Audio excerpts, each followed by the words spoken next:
စင်ကာပူမှာနေတဲ့လူတွေ stay ရှောင်ရတော့မယ်တခြားနိုင်ငံတစ်ခုကိုအလဲသွားမယ်ဒါမှမဟုတ်လို့ရှိရင်လည်းမလေးဘက်မှာသပင်းနေပါရေးသွားလုပ်မယ် spa သွားလုပ်မယ်ဒီလိုမျိုးသွားတဲ့အခါမျိုးတွေမှာ exchange rate တွေအနှိမ်မခံရအောင်လို့လှုပ်ထားတဲ့ကတ်လေးတစ်ကတ်ရှိတယ်ပြီးတော့ဒီဘဏ်ကတ်လေးကအလကားလည်းဖွင့်လို့ရတယ်ဒီကတ်ကအပြင်က exchange ကောင်တာပြီးတော့ဘဏ်ကြီးတွေဖြစ်တဲ့ DBS တို့ OCBC တို့ဒီလိုမျိုးဘဏ်တွေမှာရတဲ့ exchange rate တွေငွေလဲနှုန်းတွေထက်အများကြီးကိုပိုတာတယ်အဲ့ဒါအပြင်ကမှဒီလိုမျိုးဘဏ်ကြီးတွေကစင်ကာပူအပြင်ဘက်မှာပတ်စံသုံးမယ်ဆိုလို့ရှိရင် 3.25% ကိုသုံးလိုက်တဲ့ငွေပမာဏစုစုပေါင်းရဲ့ 3.25% ကို foreign transaction fee ဆိုပြီးတော့ထပ်ဖြတ်အောင်ပါပြောလို့ရှိရင်တော့ကိုကဒေါ်လာ100ဖို့စင်ကာပူအပြင်ဘက်မှာသုံးလိုက်မယ်ဆိုလို့ရှိရင်ဒေါ်လာ100အပြင်3.25ပြားစုစုပေါင်း103.25ပြားကိုစီကနေအဖြတ်ခံလိုက်ရမှာအဲ့ဒါကြောင့်မလို့ခရီးသွားတာတွေ stay ရှောင်တာတွေလုံးရတဲ့အခါမှာ exchange rate တွေလည်းမနာ foreign transaction fees တွေလည်းအဖြတ်မခံရတဲ့ဘဏ်ကတ်တစ်ခုကိုလောက်ထားတင်တယ်ဒါကတော့ U-Trip ဆိုတဲ့ဘဏ်ကတ်သူ့ကိုဖွင့်တော့မယ်ဆိုလို့ရှိရင်ဘဏ်တွေပါလည်းသွားစရာမလို app ထဲကနေပဲအလွယ်တကူဖွင့်လိုက်လို့ရတယ်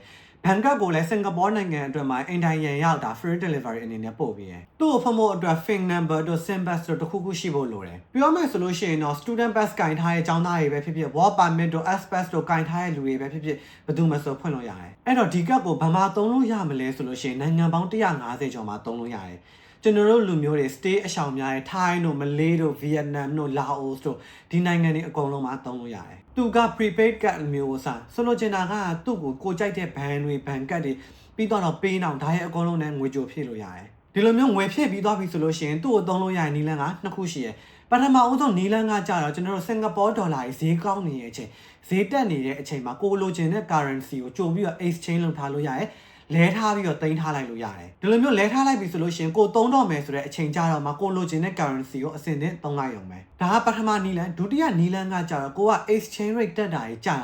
တာတွေဒါတွေကိုကြိုပြီးတော့မစင်စားချင်ဘူးခေါင်းမစားချင်ဘူးဆိုရင်လည်းပြဿနာမရှိဘူးကိုကဒီ app ထဲမှာစင်ကာပူဒေါ်လာအတိုင်းပဲတင်ထားလိုက်လို့ရတယ်ကိုသုံးလိုက်တဲ့အချိန်ကြတော့မှကိုရောက်နေတဲ့နိုင်ငံရဲ့ currency ပေါ့လေဒါဘတ်ဆိုရင်လည်းဘတ် down ဆိုရင်လည်း down ဒီလိုမျိုး currency ကိုဒီ U-Trip app က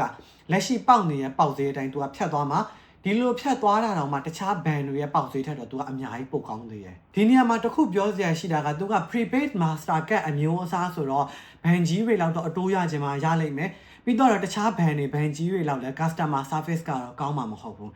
သူ့ဘယ်နေရာတွေမှာသုံးလို့ရမလဲဆိုလို့ရှိရင်တော့ Visa card တို့ Master card တို့ဒါမျိုးသုံးလို့ရတဲ့နေရာတော်တော်များများမှာသုံးလို့ရတယ်။ Thai မှာဆိုလို့ရှိရင်တော့ 7-Eleven, Lotus, Bixi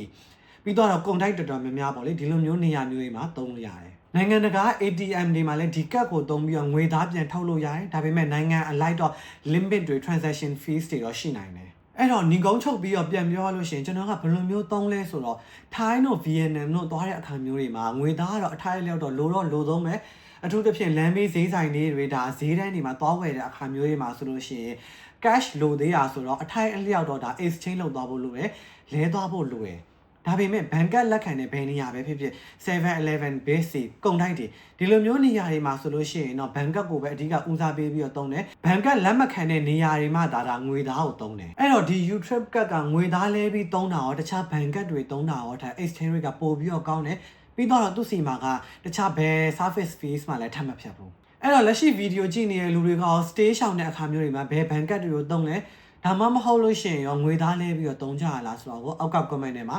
ဝင်ရောက်ရေးပေးသွားလို့ရပါတယ်ကျေးဇူးတင်ပါတယ်ခင်ဗျာ